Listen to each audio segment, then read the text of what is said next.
一部脍炙人口的作品，必然经过良好的口碑来验证。一个经久不衰的品种也是这样。果汁阳台以其橘黄、深橙、鲑鱼粉、粉白等颜色的渐变而深受喜爱，耐人寻味。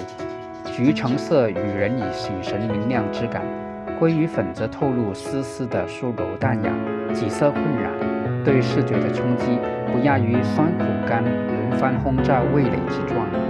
长势快，分支多，抗病，多头，少芒枝，及此众多优点，才成就了果汁阳台绚丽群开的效果。